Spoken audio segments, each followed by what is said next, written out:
같이 대한민국에 살고 있는데 대한민국이라고 하는 그 큰 나무가 언제부터 뿌리를 내리고 오늘 우리가 그 나무에 살게 됐는가 그런 생각을 해봅니다. 해보면 100년 전에 3.1운동 때에 우리 대한민국의 뿌리가 생기지 않았는가. 그 이전에는 미안하지만 나라다운 나라가 아니었습니다. 희망도 다 잃어버리고 다시 우리 민족이 오늘과 같은 나라를 만들 수 있을까 누구도 불가능한 줄 알았습니다. 그때 3.1운동 때에 전 국민이 우리 한반도 전 국민이 나라가 없으니까 가정도 없고 개인 인생도 없고 무조건 목숨을 걸고 나라를 다시 찾아야겠다. 그 민족의식이 아주 전국적으로 폭발했습니다. 안 가는 곳이 없습니다.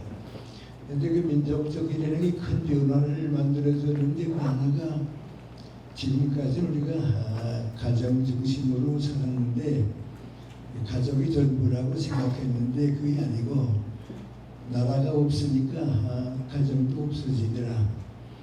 또 민족이 죽으니까 가족도 필요가 없더라 말이죠. 그래서 그 가족 중심의 가정을 단위로 다 살던 생활에 다니까 그때 이제 민족이 먼저다. 국가를 다시 찾아야 한다.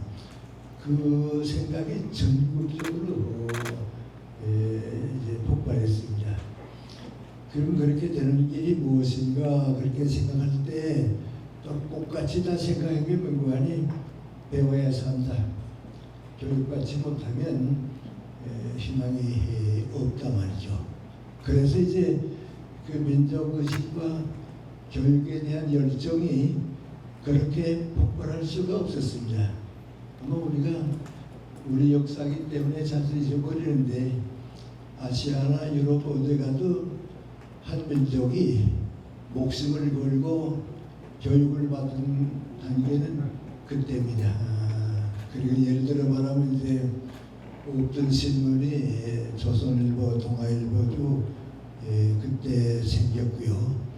또 교육기관들이 전부 그때 생겼습니다. 현재 그 교육기관을 도와준 세력이 미국에서 건너온 우리 개신교 선교사들이 그 교육을 도와줬습니다. 지금 우리는 대단치 않게 생각하는데 그때 서울은 대단히 좁았습니다. 지금이 뭐 10분지도 안 되고 좁았는데 그 좁은 서울에 연희전문학교가 생겼죠. 이화여자전문학교가 생겼죠. 세브란스가 생겼죠. 거기다가 이제 배제학교가 생겼죠. 경신학교가 생겼죠. 이화가 생기고요. 배화가 생기고요. 그러니까 그 작은 글 속에 교육의 열기가 아주 가득 차게 되었습니다. 저는 그때 평양에 있었는데 평양에도 그 당시 평양은 아주 좁았습니다. 얼마 안 됩니다. 그 좁은 그릇 속에 숭실전문학교가 생겼죠. 내가 다닌 윤동도 시인하고 같이 하는 숭실중학교가 생겼죠. 수미여자중학교가 생겼죠. 광성학교가 생겼죠. 또 정의여자중학교가 생겼죠. 그 작은 그릇 속에 교육이 그렇게 자랐습니다. 대구도 그랬고요. 광주도 그랬고요. 전주도 그랬고요. 저 순천까지 그랬습니다. 그래서 선교사들이 와서 한국 민족에게 교육과 독립이 없으면 선교보다도 더 중요한 것은 교육과 독립이다. 이제 그때 뿌리가 생겼습니다. 그때 그 뿌리가 없었으면 오늘 우리 대한민국이 건설될 능력이 없었습니다. 그렇게 이제 25년 지나고 나서 해방이 됐습니다. 해방이 되고 나니까 그 능력이 이제 나라를 키울 수 있는데 불행하게 북쪽은 인민공화국에서 공산국가가 되고 우리는 이제 48년에 대한민국이 성립되고 그럽니다. 그런데 그때 저도 다 철들어서 세상을 보던 때인데 북한이 언제 정권이 수립됐는가, 그건 이제 역사적으로는 우리하고 비슷한 때 수립됐다 하지만 사실은 그건 아닙니다. 1945년에 해방이 됐죠. 그해 10월 4일에 45년 10월 4일에 평양 공설운동장에서 김일성 장군 환영회가 생겼습니다. 그 환영회 김일성 장군이 나타나면서 벌써 정권이 된 겁니다. 공산주의 정권이 이제 어디나 다 똑같으니까요. 그래서 이제 그 정권이 생겨가지고 우리 한반도 대한민국까지 점령을 해야겠다 하는 것이 국제공산사회의 그 방향입니다. 지금도 이제 비슷합니다만은 그래서 이제 일으킨 것이 6.25 전쟁입니다.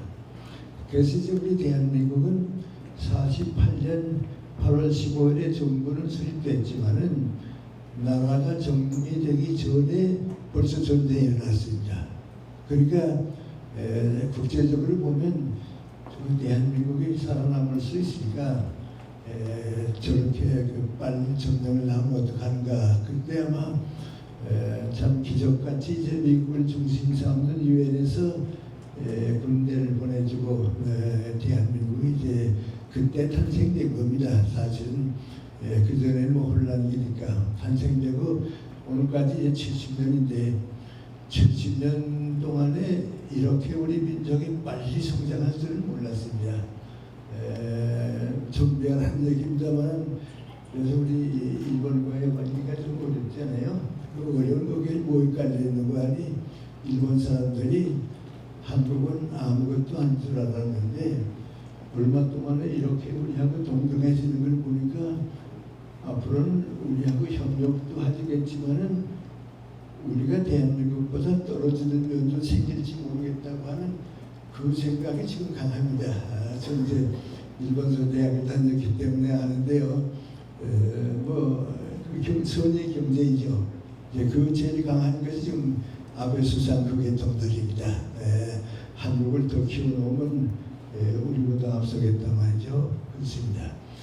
하여튼 그런 빨리 성장했는데 그것이 우리 교육의 덕택인데요. 오늘 제가 말씀드리려고 하는 것은 이제 3.1운동 때 이제 그런 뿌리가 돼서 대한민국의 형성돼서 오늘까지 70년 오지 않았어요. 70년 단 오는데 이 70년 동안에 모든 신생국가들 또 후진국가들이 밟는 과정이 있습니다. 그 과정을 밟아야 이제 선진국가로 가는데 그 과정이 이제 세 단계입니다. 첫째 단계는 유관이 권력과 독재 단계를 넘어야 합니다. 그럼 이제 어느 나라든지 후진국가, 신생국가는 그렇습니다. 근데 우리도 이제 그 단계를 거의 한 40년 동안 걸쳐서 살아왔습니다. 40년 동안에 이제 첫째 유관이 이승만 대통령 때의 독재 정권, 그거 이제 처음 단계입니다. 근데 이제 우리가 지금 생각하면요, 이승만 박사가 왜 이렇게 독재 정권을 행사했을까 하는 생각을 하게 되는데, 그때는 우리 국민들도 모든 정권이 하는 걸로 다 인정해주고 있던 때입니다. 나 자신도요, 그때 이제 30대 전이니까요, 이승만 박사가 자기 후계자인 이기경 씨에게 뭐라고 얘기했는가 하니, 나는 군대를 장악하고 있을 테니까 당신은 경찰을 지고 있으라고. 그러면 우리 자유당 정권은 끄떡없다고 말이죠. 그랬습니다. 그런데 그게 뭐고 하니, 모든 권력가의 국민들과 지도자는 정부가 관할한다고 하는 그 권력사회입니다. 어느 나라나 그렇습니다. 그런데 우리는 교육을 받았기 때문에 그건 아니라고 말이요. 또 6.25 전쟁을 겪으면서 자유민주주의를 느꼈기 때문에 그건 아니다. 그래서 일어난 게 우리 유명한 4.19 사건입니다. 그걸 이제 독재 정권은 물 건너갔습니다. 이제 그 다음에 박정희 대통령이 와서 전두환 대통령 정권이 끝날 때까지는 이번에는 뭐하니 군대가 군인의 권력을 가지니까 말이죠. 군대가 지배하는 사회입니다. 그런데 우리나라가 잘못돼서 그랬다 그렇게도 생각할 수 있어요. 그렇지만 그것보다도 뭐하니 국가가 성장하는 동안은 한 번씩 거쳐야 돼요. 거쳐야 돼요. 그래서 군대가 군이 지배하고 있다고 한 사회는 일본도 최근까지 그랬으니까 말이죠. 그걸 이제 우리가 극복했습니다. 그런데 자유민주주의의 의지를 가지고 극복해서 제일 어려웠던 때는 언젠가 아닌 박정희 대통령이 유신헌법을 만든 다음부터 전두환 정권이 끝날 때까지 그때는 군사정권입니다. 그런데 우리 그 당시에 있었던 그저 좀 한 가지 사건이 기억에 떠오르는데 우리 대한민국의 대표가 평양에 갔죠. 가서 김정일을 만났거든요. 그때 김정일이 우리 대표 보고 뭐라 그랬냐면요. 나는 군대를 가지고 있다고. 북한의 군대를 내가 지고 있기 때문에 우리는 변화가 없다고. 내 정권 믿으라고. 근데 당신의 대한민국을 가만히 보니까 오는 만큼 정권이 바뀌고 바꾸니까 내가 믿을 수가 없다고 하죠. 난 믿으라고 하죠. 우리한테 그렇게 큰 소리를 쳤습니다. 그런데 그건 뭐하니 대한민국은 그 단계를 넘어섰는데 아직도 북한은 군대 정권입니다. 공산 정권이 많은데 군대가 백이지. 그러니까 지금은 북한은 그대로 있는데 우리가 그 단계를 넘어섰습니다. 그 언제쯤 넘어섰는가 그런 생각을 하는데 확실히 이제 국제적으로 인정받기는 김영삼 대통령이 정권을 잡게 되면서는 넘어섰습니다. 그전 권력국가, 독재국가와 군대 권력국가는 그때 끝났습니다. 그리고 이제 새로 출발한 게 이제 김영삼 대통령 때부터 지금까지 한 30년이거든요. 그 두 번째 단계입니다. 그 두 번째 단계를 우리가 뭐라고 부르느냐? 법치국가라고 부릅니다. 여러분 이렇게 갈라놓고 보게 되면요. 대한민국이 참 40년 동안에 큰일을 했구나 말이죠. 법치국가로 올라오는데 다른 나라는 100년 걸려도 못 올라오고 200년 걸려도 못 올라온 나라들이 있는데 우리는 40년 동안에 그걸 해냈습니다. 근데 한 가지 더 고마운 건 뭐하니 박정희 대통령이 산업과정을 성공시킨 겁니다.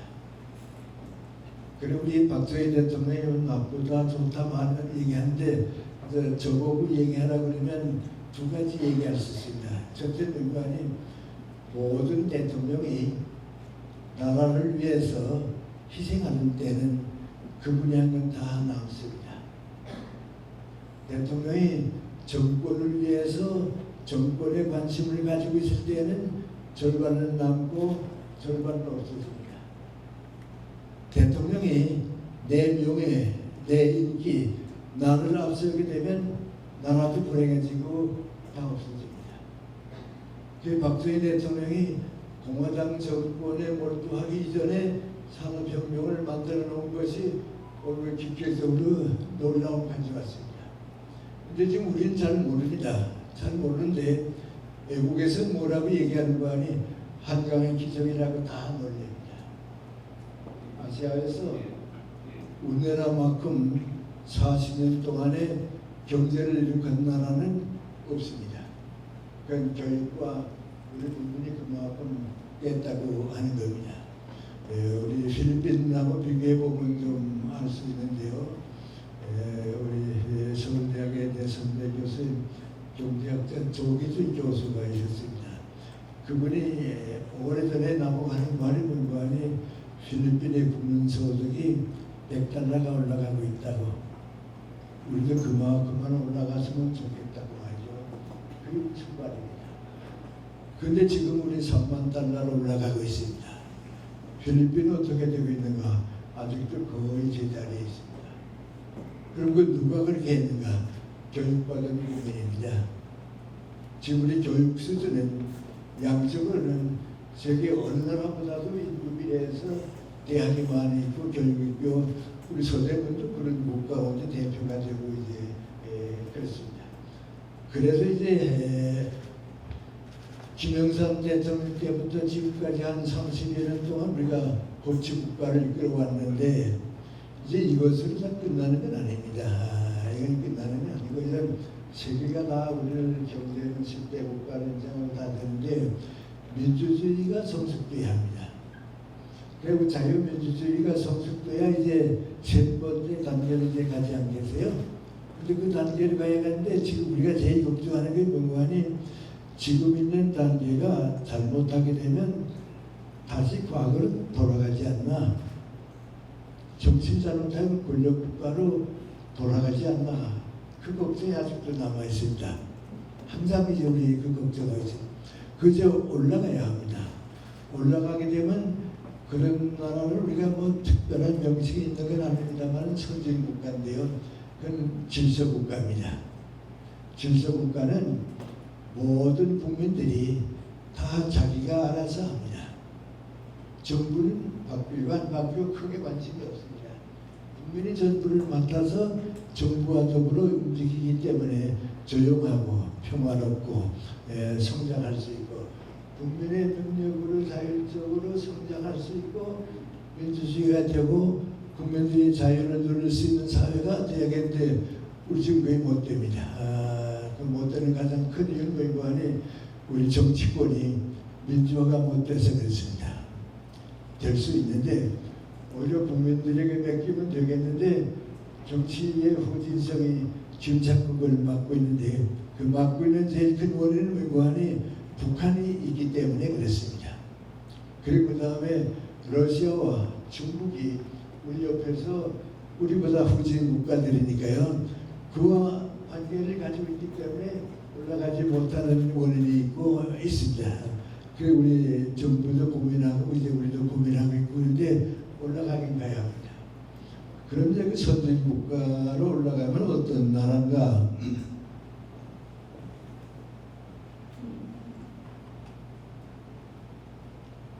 제가 뭐 정치적으로 이런 나라다 저런 나라다 그렇게 설명하기는 좀 어렵고요.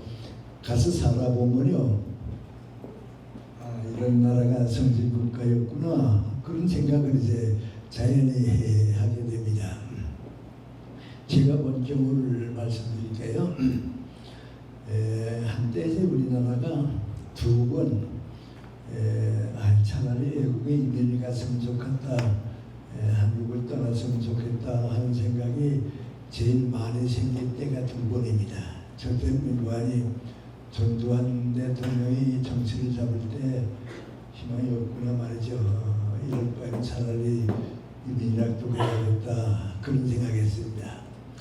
그 다음에 노무현 대통령이 와서 탄핵을 받고 뭐 이렇게 혼란하고 나니까 희망이 없는 것 같다. 이래도 안 되겠다. 이민이라도 가야겠다. 그 두 차례 이제 이민에 대한 생각을 많이 해봤는데요. 그 당시에 이제 고려대 학생들한테 너희들이 만약에 이민이 허락된다 하게 되면 어느 나라로 가겠느냐 그런데 80% 이상이 캐나다로 가겠다 그랬어요. 캐나다로 가겠다. 또 비슷한 때에 우리 공무원들, 국가 공무원들에게 만약에 이민을 간다고 하게 되면 어느 나라로 이민 가고 싶으냐 하고 여론조사를 했는데 80% 이상이 역시 캐나다예요. 그러니까 우리가 유럽에 가서 사는 사람들은 유학생만 했지 많지 않고 직접 가서 살아본 사람들이 제일 좋게 느끼는 건 미국과 캐나다인데 캐나다로 이민 가겠다고 하는 사람들이 더 많았습니다. 그리고 캐나다가 어떤 나라이기 때문에 그런가 이제 그런 생각을 해보는데요. 저도 이제 미국에 많이 가니까 미국 가게 되면 캐나다에 가고요. 우리 교포들 강연 때문에 가서 좀 많이 다녀왔습니다. 그런데 두 번째인가 세 번째 갔을 때 전택균 씨라고 있는데 나하고 나이가 비슷합니다. 가까운 친구입니다. 이제 그분을 만났습니다. 그랬더니 그분이 이제 그 친구 사이니까 다른 사람한테 제가 이런 말을 하는 좀 오해를 살 것 같다 얘기를 못 하겠는데 교수님이니까 제가 말씀드리는데 만약에 내가 20대인데 캐나다가 다른 나라하고 전쟁을 한다 하게 되면 나 지원에 나가겠다고 말이야. 그렇게 캐나다를 사랑하게 됐어요 했더니 미국인이 여기 와서 살아보니까 캐나다가 있기 때문에 내가 있지. 캐나다가 없게 되면 내가 없다고 말이야. 이 행복한 생활을 누릴 수가 없다고. 그러니까 전쟁에 나가서 우리 캐나다를 지켜야 한다는 말이야. 그만큼 정부를 믿고 있습니다. 내가 왜 그런 생각을 하게 됐느냐 그랬습니다. 그랬더니 이제 두세 가지 얘기한데 첫째 미국안이 따님이 미국 LA에 갔다가 심장병이 발견됐습니다. 그래서 미국 병원에서 진단해 보더니 2주간 동안 입원해야겠다고 말이죠. 그런데 미국에서 2주간 동안 입원하는 그 병원비가 엄청납니다. 그건 감당 못합니다. 그래서 그럼 나는 캐나다로 가겠다고 캐나다 시민이기 때문에 거기 가면 돈 내지 않고 치료받으니까 가겠다고 그랬더니 캐나다 시민이냐고 말이죠. 그렇다고 시민권을 보여줬습니다. 보여줬더니 그럼 여기서 치료받으라고 다 치료받고 당신이 그냥 가면 된다고 캐나다 정부가 모든 병을 다 대줄 테니까 걱정하지 말라고 그 2주간 동안 치료를 받고서 캐나다로 돌아왔습니다.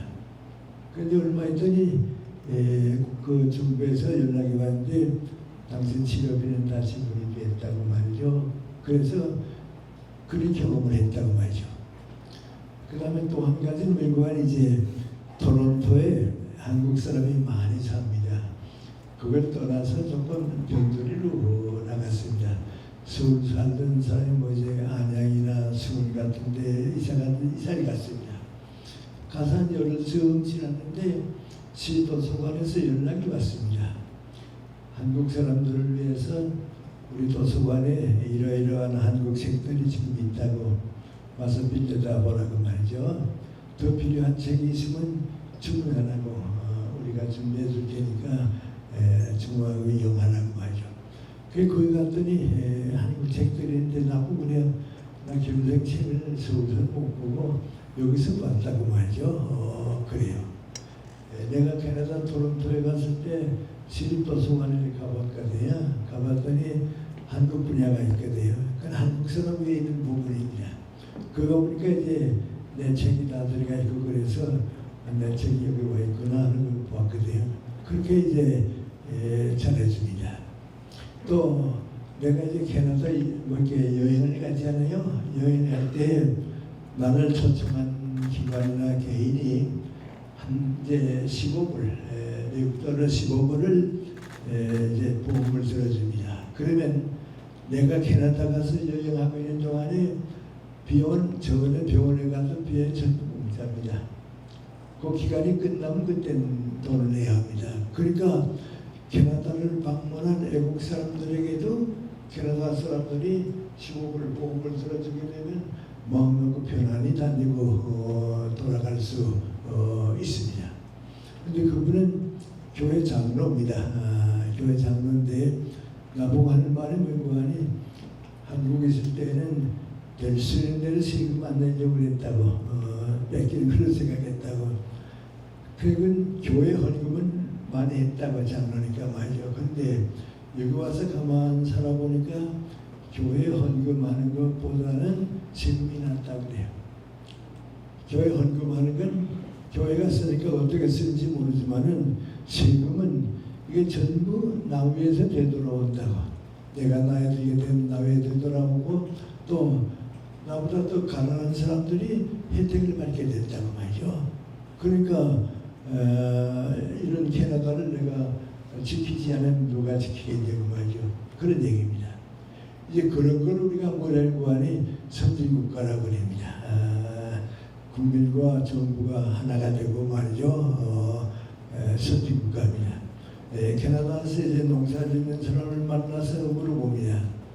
우리나라는 헌법을 바꾼다고 야단하고 항상 그러는데 당신네 나라의 헌법은 어떻게 돼 있냐? 그러면 우리나라도 헌법이 있나? 그럽니다. 헌법은 나라 없거든요. 그 헌법은 나라가 됐냐? 그러면 뭐 문제가 생기면 영국 거 보고 하면 되지. 뭐 그거 문제 선보는 길이 없습니다. 그러니까 법치국가가 질서국가를 변한 거죠.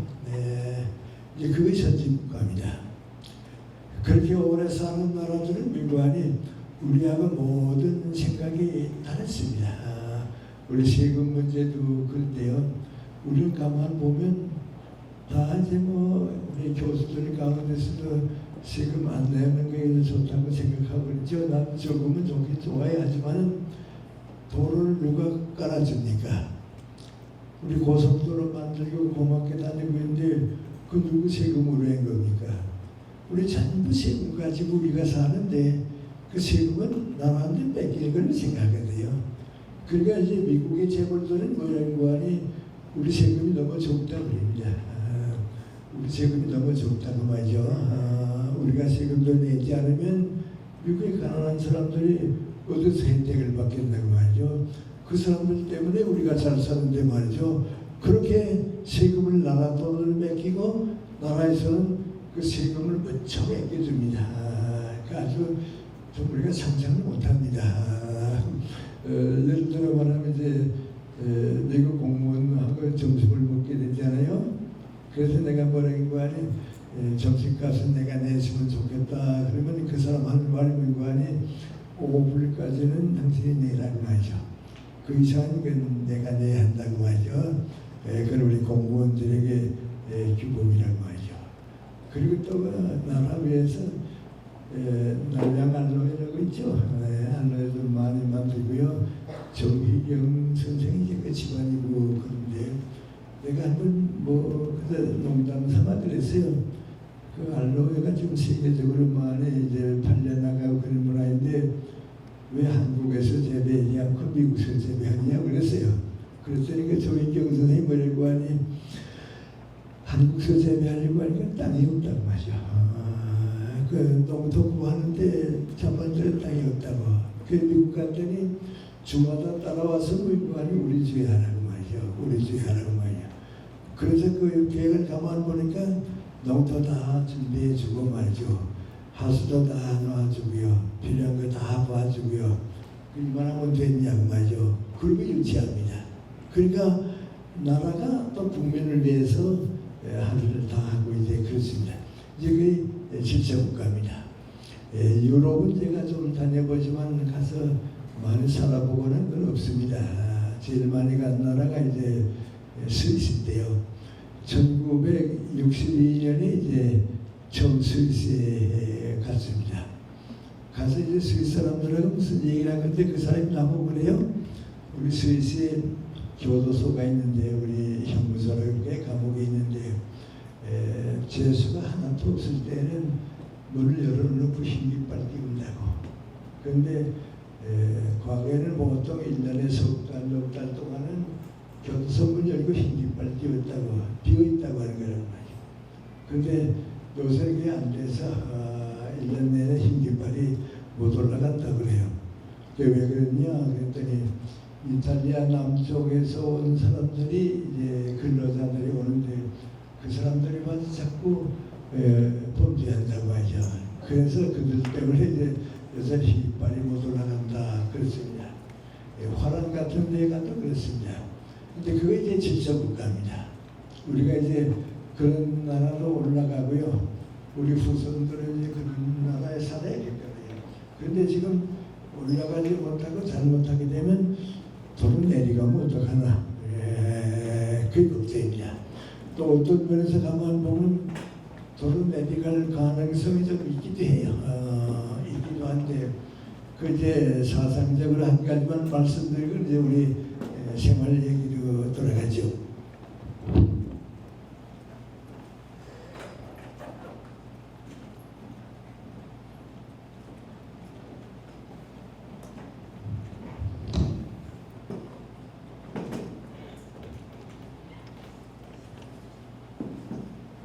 예를 들어 말하면 이제 법치국가가 제일 많이 생각하는 게 미국안이 정의란 무엇인가 그겁니다.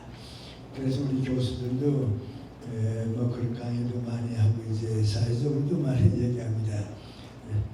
한 번이 이명박 대통령이 무슨 그 휴가를 가는 거예요 하면서 그 책을 가지고 갔다 그런 정의란 무엇인가 하는 그 하버드 대학 교수 책을 가지고 갔다고 근데 이제 우리 정치하는 사람들이 제일 관심 가지는 건 정의란 무엇인가 그겁니다. 정의를 이렇게 해석하면 나라가 이 방향으로 가고 저희가 이런 방향으로 가게 되면 바뀌고 이제 그러니까 그렇습니다. 그런데 우리에게는 정의가 무엇인가 하는데 두 가지가 있습니다. 그 하나는 민관이 정의란 평등한 사회를 만들기 위한 수단이다. 권력이다. 그러니까 권력을 써서라도 평등한 사회만 만들면 된다. 그 정의다 그랬습니다. 그런데 그런 생각을 가진 사람들이 우리나라에 북한 관계도 있으니까 또 인도가 있고 저희 러시아가 있고 중국이 있으니까 그렇게 생각하는 사람들이 우리 주변에 상당히 많습니다. 어떤 때는 우리 문재인 대통령 그 5년을 가만 살펴보게 되면 청와대 안에 그런 생각을 가진 사람들이 좀 많은 것 같다 그런 생각합니다. 그 사람들은 어떤 거니 권력은 힘을 가지고서라도 평등한 사회를 만들어야 하게 되면 제일 먼저 잃어버리는 게 뭐하니 자유가 잃어버려집니다. 정의를 찾을 길이 없습니다. 정부가 국민들 앞에 거짓말을 하게 됩니다. 그러니까 그런 말로 다시 내려가게 되면 이건 이념적인 권력 국가가 됩니다. 중국과 같아지죠. 우리 한때 청와대 가만 보게 되면 대한민국이 중국과 비슷한 나라가 되기를 원하지 않나 하는 걱정을 하는 것이 바로 그겁니다. 근데 내가 이제 그 걱정하는 이유 가운데 하나는 민관이 노무현 대통령이 됩니다. 노무현 대통령 때 교육정책에 대해서 누가 얘기한다 해서 가서 들었습니다. 한 30명이 모여 들었는데요. 노무현 대통령의 이제 교육정책을 얘기해주는 원로였습니다. 그런데 그분이 그런 얘기를 해요. 중고등학교 평균은 이제 됐다고 잘 됐는데 앞으로 국립대학을 평준화시켜야 한다고. 서울대학 같은 거 이렇게 높은 대학, 지방대학 같은 나중에 두지 말고 평준화시켜야 되고 사립대학까지 평준화되게 되면 우리 목표에 도달한다. 그 얘기입니다. 난 그 얘기를 들으면서 말이죠. 그 100년 뒤떨어진 생각을 지금 하고 있으면 이거 어떡하나 말이죠. 경제정책도 저렇게 하게 되면 경제가 퇴락하겠는데 어떡하냐 걱정입니다. 왜 그러냐. 그 과정은 내가 얘기를 못하는데만 내가 이제 철학과 교수니까 내 제자들 가운데 이제 철학 교수들이 많이 있거든요. 이 사람들이 전부 이제 독일로 갔거든요. 독일로 갔다 와서 이제 우리나라에 와서 교수가 되지 않았어요. 근데 내 그 가르친 교수들이 무슨 세미나가 있거나 학교가 있으면 미국을 갑니다. 미국 가서 이제 발표도 하고 이제 세미나에 참석하고 그러는데 갔다 온 교수들이 다 꼭까지 하는 말이 있습니다. 그 민관이 150년 전에는 미국이 독일을 따라갈 수 있으니까 어렵다고 안 된다고 다 그렇게 생각했다고. 근데 지금 미국 가서 가만 보니까 100년 지나도 이젠 독일이 미국 못 따라간다고. 미국이 너무 앞섰다고 말이야. 독일이 못 따라간다고. 그러니까 철학 교수도 민관이 앞으로 철학을 공부하기 위해서는 이제 독일보다는 미국에 한다 그 얘기거든요. 그러면서 그 원인이 뭐냐 물어보면 민관이 꼭까지 하는 말이 민관이 대학 경쟁에서 졌다고. 독일이나 불란서는 전부 사립대학이 없습니다. 중국도 없습니다. 북한은 뭐 생길 리도 없고 말이죠. 그러니까 대학이 전부 평준화되었습니다. 그런데 미국 대학은 아직도 사립대학이 다 올라가 있습니다. 사립대학은 나라보다 먼저 생겼으니까 말이죠. 하버드 대학 예산 하나 가지면 독일 대학 4개를 운영을 합니다. 그러니까 독일이 암만 노력해도 대학 경제에서 지느냐. 그래 지금 미국이 세계를 이끌어가고 있고 그렇습니다. 그거 다 아는 사실입니다. 우리 맥대 대학 얘기하고 그러잖아요. 그런데 교육 정책을 맡은 사람이 교육을 평준화시키겠다고 하는데 다른 건 다 모르지만은 교육과 사상을 평준화시킨다고 하는 건 그건 공산주의밖에 없습니다.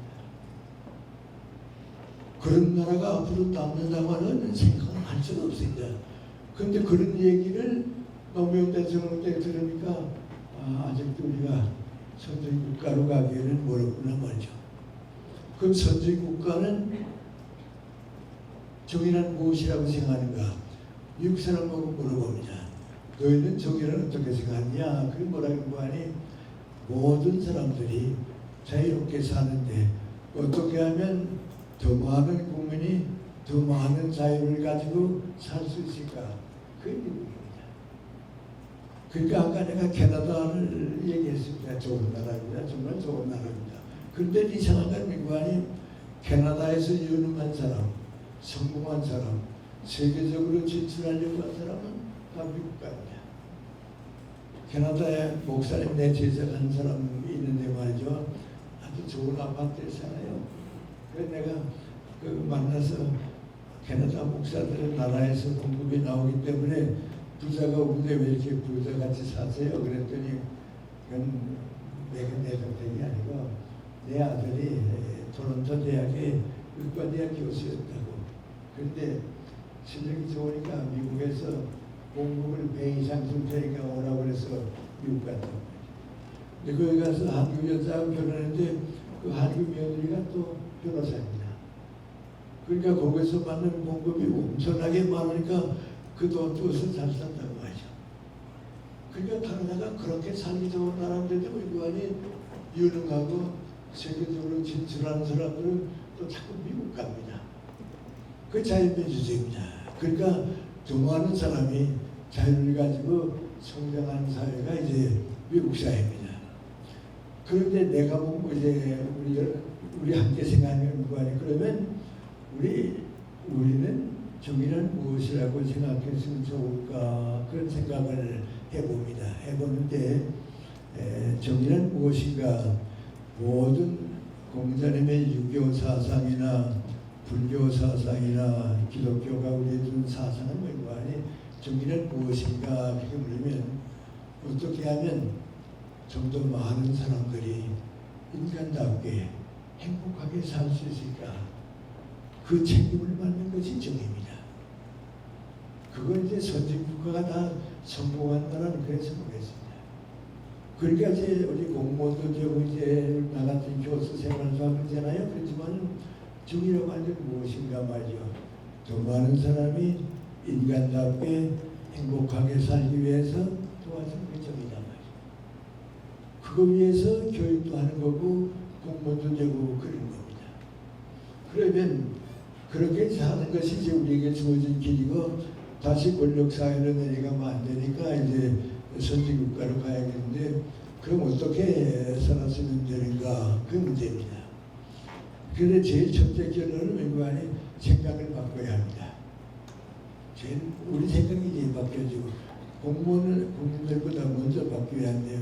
그 생각을 어떻게 바꾸면 되느냐 하는 생각을 하게 된대요.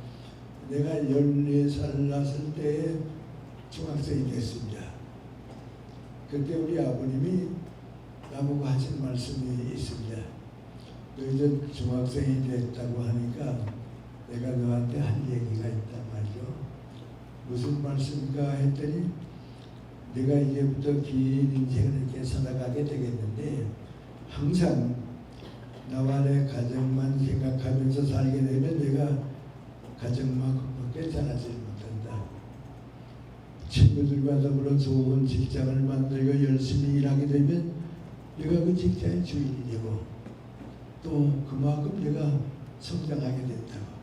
그런데 똑같은 사람이 언제나 민족과 국가를 위해서 열심히 일하고 걱정하게 되면 자기들 모르는 동안에 민족 국가의 지도자만큼 성장할 수 있단다.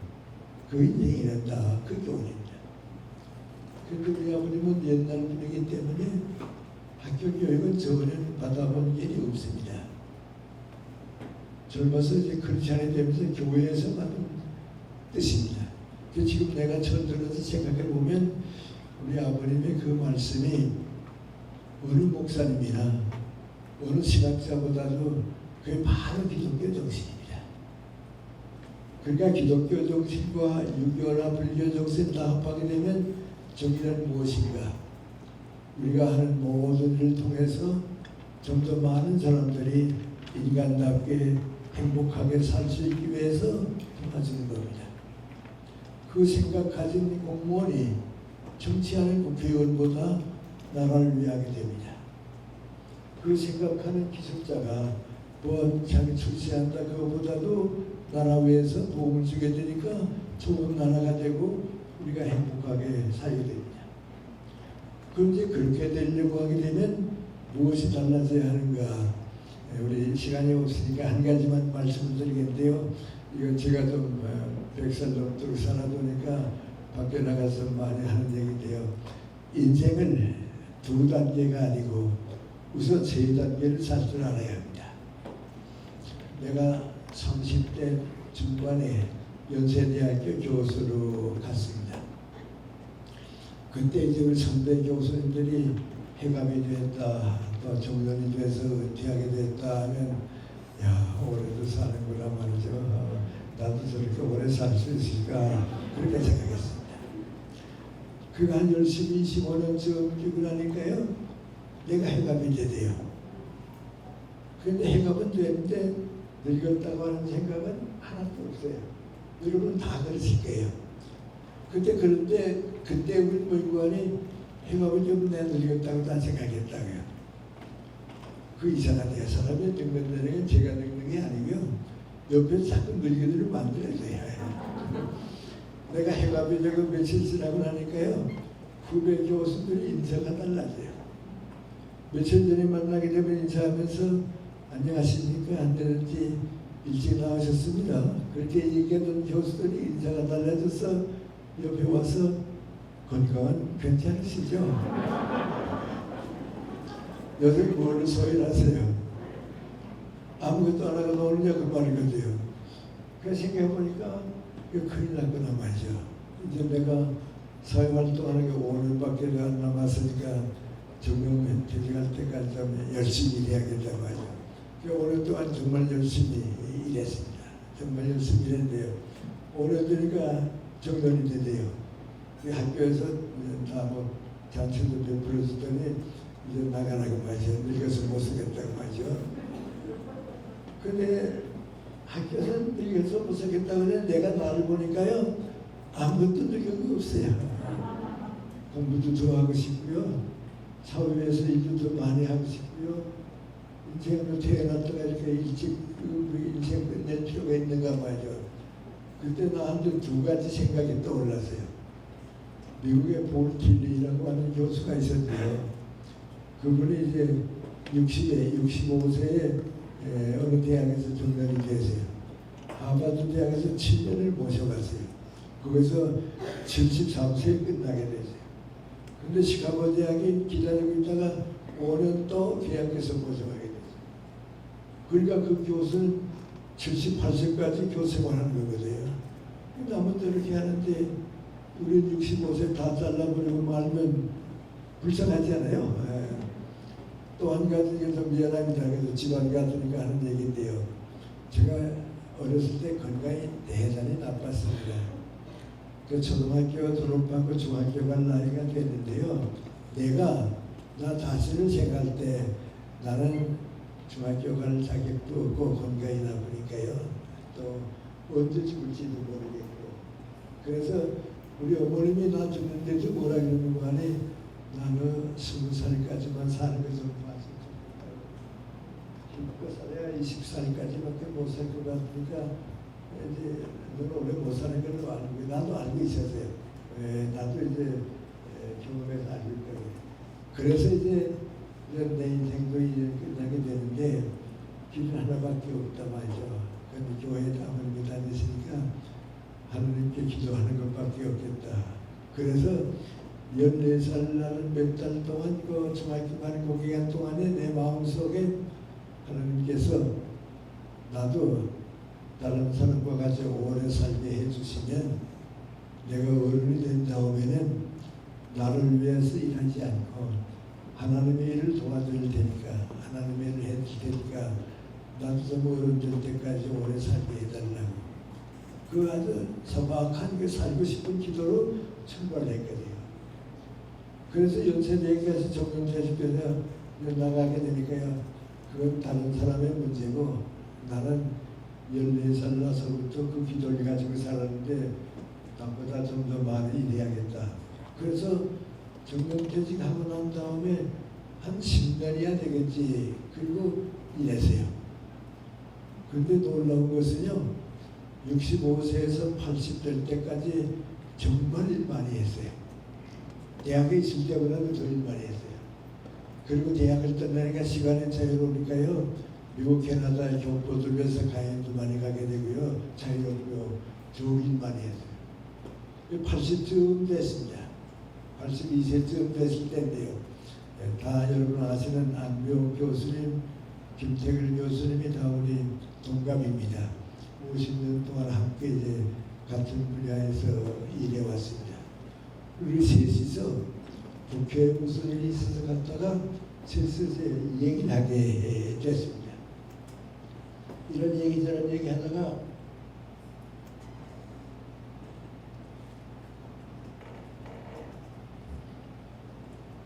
계란에는 노른자가 있어서 병아리도 까나오고 계란 굿을 하는데 80이 넘도록 살아보니까 인생에도 계란에 노른자에 해당하는 것만큼 보람있고 알찬 나이가 있었을 텐데 그게 몇 살쯤이었을까 그런 얘기가 나왔습니다.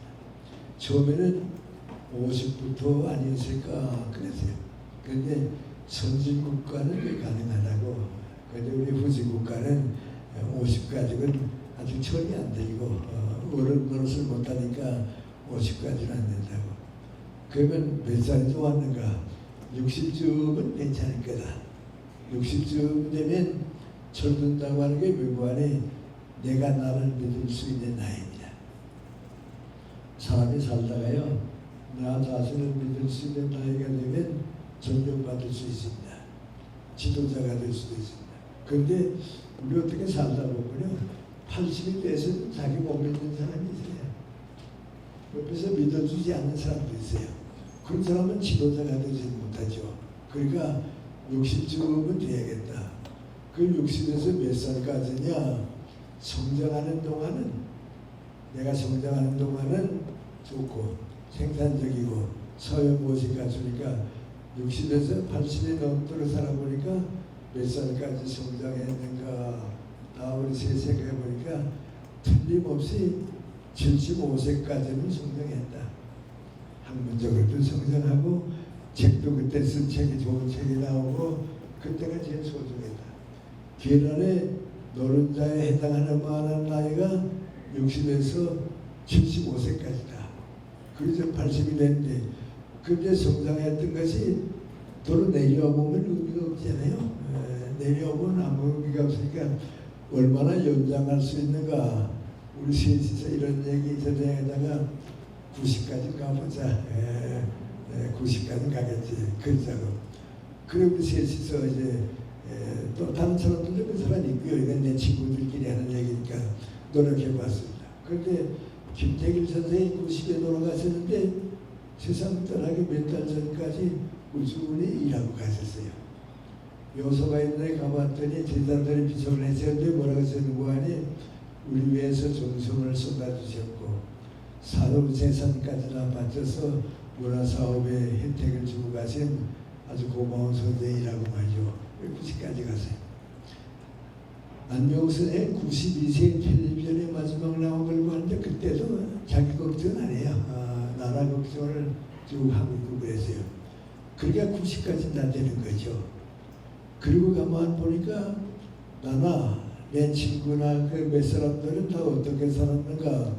다른 사람들은 30까지는 교육을 받는 기간이고 65세까지는 사회에서 지켜서 일하는 기간이고 그러다 끝나는 때인데 지금은 아니죠. 끝나는 때인데 우리는 한 단계 더 살았단 말이에요. 65세부터 90까지 한 단계 더 살았다.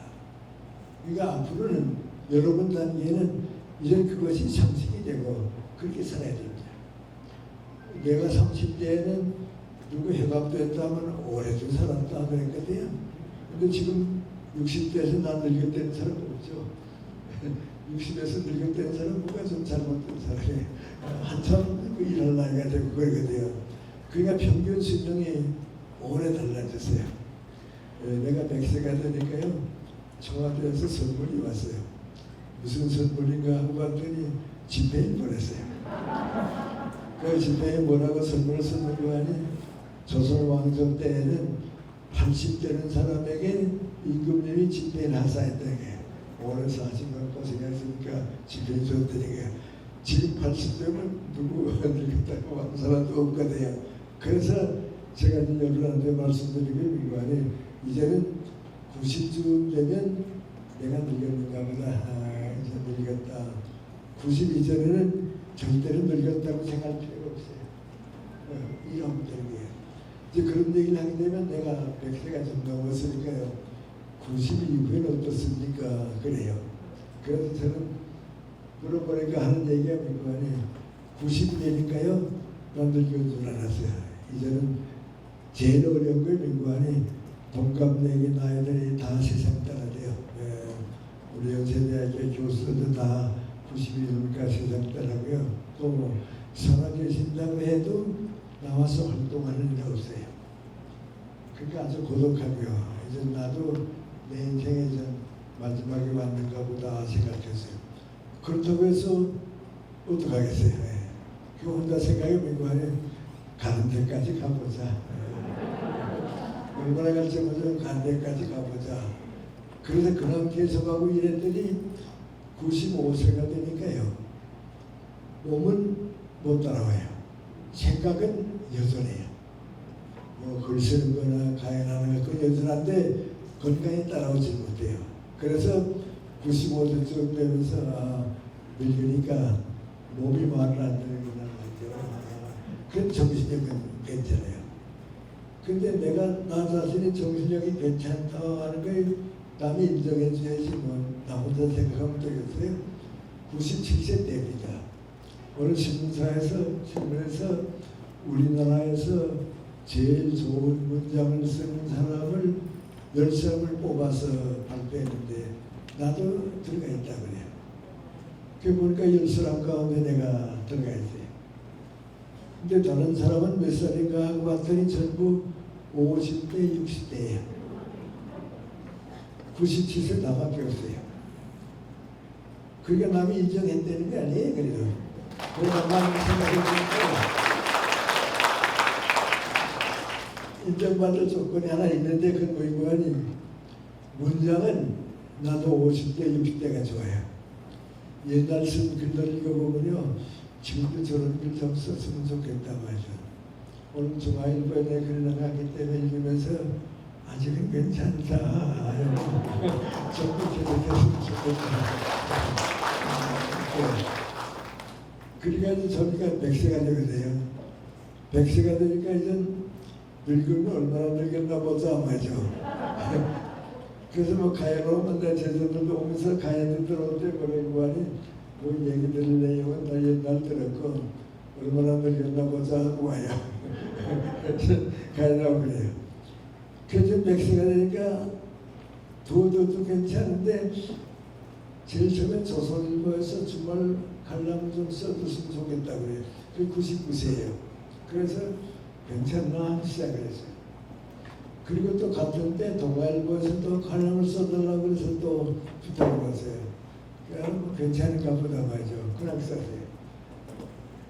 근데 내 책만 이렇게 쓰다가 관람을 안 써놨으니까요. 두 가지가 어려운 점이 있어요. 첫째는 뭐고 하니 그 자수를 맞춰야 하거든요. 그걸 맞춰야 하니까 생각을 줄이기도 하고 또 어떤 생각을 늘리기도 하고 그거 좀 귀찮아요. 그거 귀찮아요. 두 번째는 뭐고 하니 많은 사람이 쓰는데 내 글도 들어가 있으니까 미안하니까 뒤떨어지고 싶진 않거든요. 그래도 김생 글 읽을만 하다 그래야지 저 늙어서 못 쓰겠다고 하면 미리 그만두는 게 낫죠. 그래서 그거 하느라고 아주 조선은 끝났어요. 조선도 끝났는데 거의 책이 2권으로 나왔어요. 근데 그 한 권은 요새 중국어로 번역이 됐어요. 그러니까 잘 됐다 하고 생각하고 있어요. 동아일보는 지금도 계속하고요. 중앙일보에서도 지난 3월부터 민관이 우리 좀 써달라고 하죠. 그래서 지금 한 달에 2권씩 쓰고 있고 그래요. 오늘 아침 나온 글도 내가 쭉 읽어보면서 아직은 괜찮다 이렇게 생각하란 말이죠. 그러니까 내가 나 자신에게 인정해주는 게 민관이 몸은 늙어도 정신 늙는 게 아니다. 몸은 늙으면 할 수 없죠. 누구나 똑같은데 정신은 노력하는 사람이 얼마든지 일할 수 있다. 그럼 제가 이제 여러분과 함께 나누고 싶은 얘기가 민관이 앞으로 여러분은 다 3단계 사셔야 합니다. 그렇게 살지 않으면 그건 내가 손해보는 겁니다. 우리 사과나무가 있죠. 제일 좋은 기간은 언제입니까? 열매 맺어서 사회 주는 때입니다. 그래서 내가 쭉 살아보니까요. 65세 정년퇴직 한 다음부터 열매를 사회에 준 것 같아요. 그 전까지는 남이 다 하는 학교에서 하니까 다른 사람과 같은 일을 하다가 정년퇴직하고 나가서 더 열심히 일하니까 더 되는 거예요. 그래서 인생은 정신적으로 늙는 건 절대로 아니다 말이죠. 그리고 건강이 허락되지 않으면 어떡하느냐? 그건 그렇죠. 그건 내가 할 얘기는 아닙니다만은 3가지가 있는데요. 첫째 민관이 혈압이에요. 그 다음 2번째 민관이 당뇨예요. 3번째 요새 찾아오는 민관이 치매예요. 이 3가지를 이제 극복하면 90까지는 말할 거 없고요. 내가 살아보니까 90 이상도 갈 수 있는데 이 셋을 언제쯤부터 관리해야 하느냐. 이젠 의료 혜택을 많이 받고 있으니까요. 50대 후반부터 저는 관리했던 것 같아요. 50대 후반쯤 되니까 이제 나도 다른 사람과 같은 건강을 가지고 있고 이 건강을 유지해야겠단 말이죠. 그때부터 이제 관리하기 시작하니까 의사들 얘기 들어보게 되면 60대부터 관리하게 되면요 90까지 누구나 간다고 그래요. 누구나 간다고. 그럼 그렇게 이제 여러분 앞에 이제 책임이 주어져 있고 그런데 그렇게 되기 위해서는 무엇을 해야 하느냐, 어떻게 해야 하느냐, 3가지. 일본 사람들은 한 50년 전에 이런 문제를 쭉 지급했는데요. 그 사람들은 이제 민관이 60이 넘으니까 말이죠. 아들, 딸들이 다 독립하니까 가정에서 해방되게 돼요. 또 직장을 떠나게 되니까 직장에서 떠나게 되거든요. 그러니까 사회인으로 다시 태어나게 돼요. 그럼 사회인으로 다시 태어나서 20, 30년을 어떻게 보내느냐. 그게 일본 사람들의 공통된 문제인데 첫째가 민관이 공부하라 그랬어요. 뭐든지 배우라 말이죠. 뭐 남하고 비교할 필요가 없고요. 내가 배우면 되는 게야. 내가 나를 위해서 배우는데 그 사람들의 첫째 조건 민관이 독서를 계속하라 그래요. 끝까지 독서하라고. 그러니까 정신적인 영향을 줘야 하니까 독서를 통하고 공부하는 거고요. 2번째 민관이 절대로 놀지 말아라. 놀면 인생이 끝나니까 무슨 일이든지 찾아서 해라 말이죠. 그리고 그다음 그 늙어서 하는 일 민관이 나를 위한 일은 아니고 사회 도움을 주는 일이 하나 말이죠. 어떻게 하면 좀 더 많은 사람이 인간답게 행복하게 살 수 있을까 그 책임을 하라고 하게 되면 일이 너무 많아요. 그 생각을 안 하게 되면요. 오늘 또 한일인당 때 그렇게 봉사하는 생활을 하려고 생각해 보니까 할 일이 너무 많아요. 이것 됐으면 좋겠다. 이것 됐으면 좋겠다. 그러니까 일을 만들어서 더 많은 일을 하게 되는 겁니다. 그래서 좀 미안한 얘기입니다만 내 친구들은 모든 거의 다 세상더라고요. 이따만큼 내 아들, 딸들도 전화하게 되면 아버지 혼자 조용히 계시니까 좀 집에 놀러 안 왔어요? 그럽니다. 그럼 나는 웃으면서 뭐라고 하니 너희는 한가로운지 모르지만 난 바쁘다.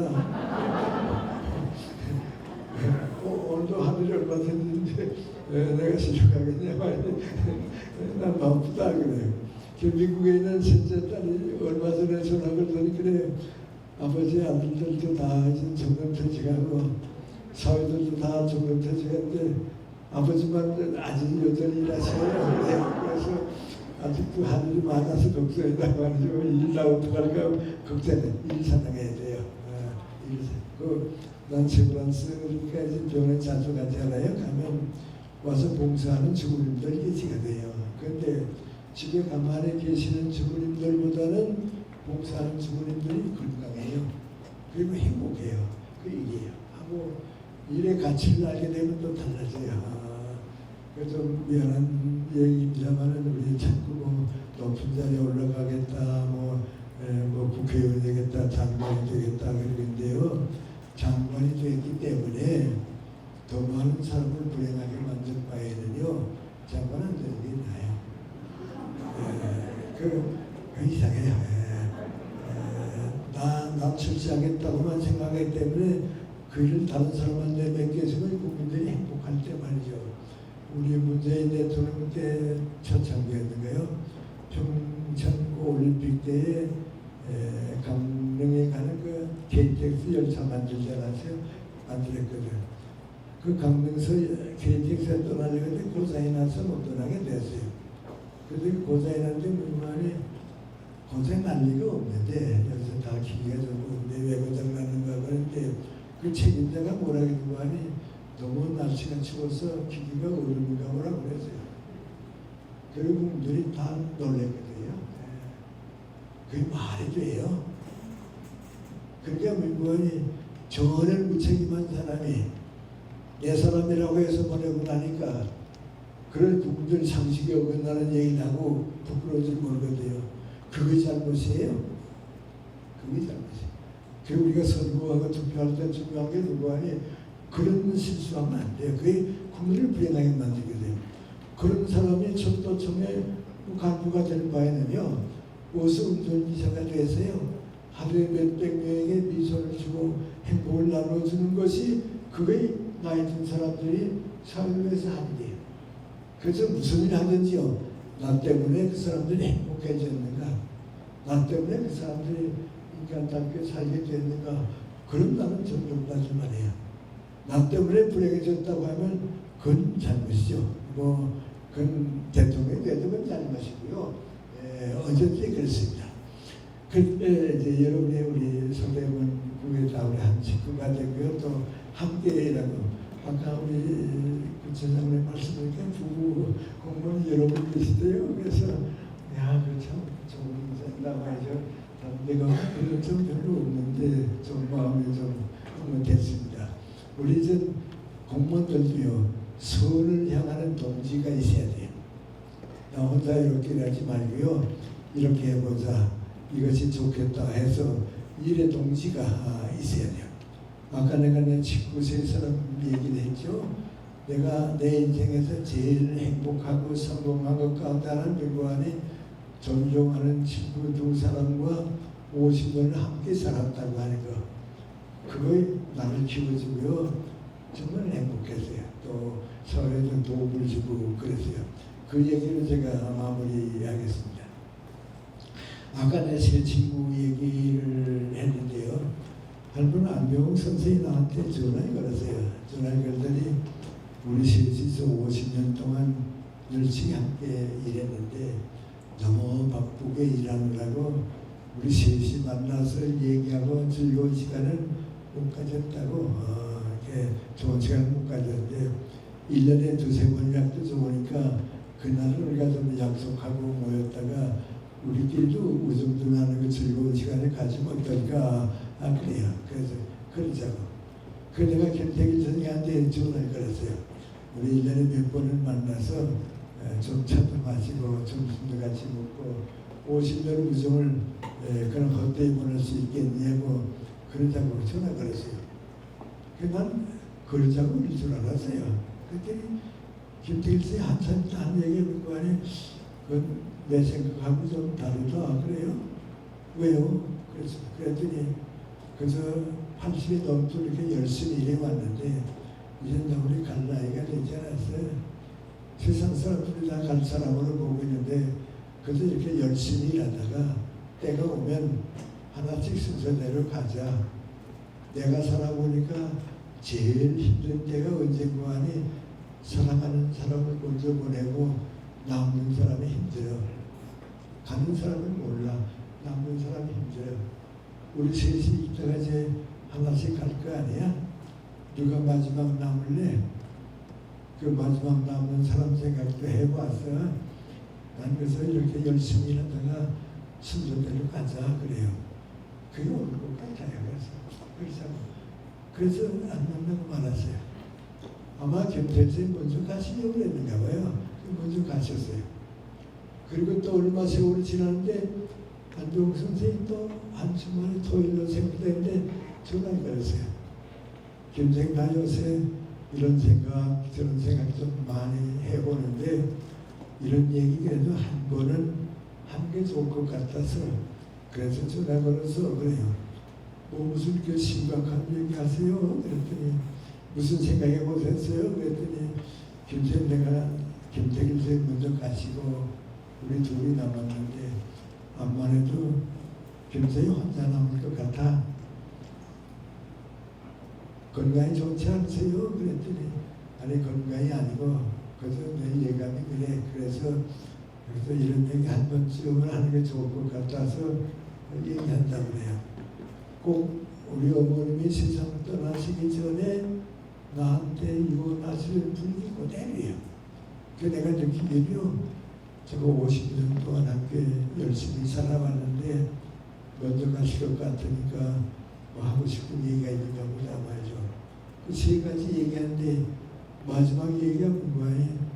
김대희 우리보다 정신력이 강하니까 우리가 못다 하고 남겨놓은 애를 좀 마무리해 줬으면 좋겠어. 그 부탁입니다. 그게 내 친구의 요원입니다. 그 지금 제가 혼자 남아서 이렇게 좀 피곤하기도 하고 어려움도 있었죠. 그래도 내 친구들이 남겨놓은 일인데 이것도 내가 마무리해야지 말이죠. 그리고 있어요. 그래서 저는 여러분 나이 들게 되면요. 좀 이렇게 가족들도 있지만 좀 이렇게 함께 일하는 사람들이 뜻을 모았어요. 그래도 어려움을 겪고 있는 민족과 국가를 위해서 내가 무엇인가 도움을 줄 수 있겠지 하는 생각을 가지시면 좋습니다. 내가 살아보니까요. 나이도 들수록 살아보니까요. 내가 나를 위해서 할 일은 남지 않아요. 이상하게 내가 나 위해서 하는 남잖아요. 아마 대통령들도 임기 끝내고 나서는 생각해보면 자기 위해서 하는 일은 남는 거예요. 오늘 국민에게 그랬는데 도구로 사는 건 행복해요. 우리 함께 뜻을 같이 하고 도구로 사는 건 행복해요. 그런데 민족과 국가를 걱정하는 마음은 남아요. 그건 난 몰라요. 남는데 다른 사람들이 와서 뭐라고 하니 감사합니다. 우리 위해 수고해 주셨습니다. 오래 사셔서 좀 많은 도움을 주세요. 감사드립니다. 그 인사 받는 사람이에요. 그 누구하니 뭐 거짓말 없이 그저 마음으로부터 자랑이든지 큰일든지 내가 하는 일이 쌓여서 대한민국이 이루어지고 역사가 완성되고 나는 작은 열매를 맺어서 사회에 주겠다고 하는 그 열정, 그 희망, 그건 가지시는 게 좋아요. 그리고 살면 내가 늙었다는 생각이 드니까 다 떠나서요. 내가 백리 인생의 길을 다 갈 수 있고 내 인생에서 실패하지 않았다 하는 좀 자부심을요.